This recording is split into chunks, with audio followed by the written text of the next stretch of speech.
Inamin ng leader ng Quad Committee sa Kamara na mawawalan na ng bisa ang contempt order na ipinataw laban kay dating presidential spokesperson Harry Roque. Sa panayam kay Quadcom Overall Chairman at Surigao del Norte Representative Robert Ace Barbers, sinabi nitong mababaliwala na ang arrest order sa pagtatapos ng 19th Congress sa June 30.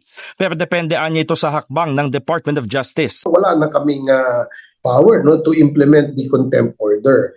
Now, I don't know if he is being charged in the DOJ or in the PNP or NBI, I don't know. Siguro ang ahensya na ng ating gobyerno ang gagawa ng susunod na mga hakbang. Kumbinsido rin si Barbers na walang basehan ang application ni Roque para sa asylum sa the Netherlands. Malinaw umano na ang pagtatago ng abogado sa ibang bansa ay dahil mabibisto na ang kaugnayan nito sa illegal na Philippine offshore gaming operator sa Pogo. Ang totoo naman, the reason why he is running away is because ayaw niyang ipresenta ang mga dokumentong hiningi sa kanya dahil mabubuking siya.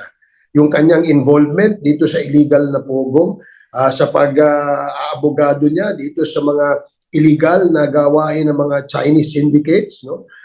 Yun ang kanyang dapat sagutin at iharap sa taong bayan. Kung siya ay walang kinalaman o siya ay hindi guilty dun sa kanyang involvement dito sa mga illegal na Pogo na ito, ba't ka nagtatago?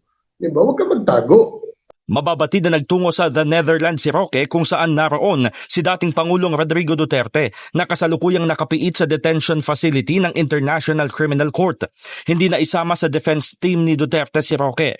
Bagamat pero ang complaint ang PNP-CIDG at Presidential Anti-Organized Crime Commission, wala pang kasong na isasampa ang DOJ sa trial court laban kay Roque.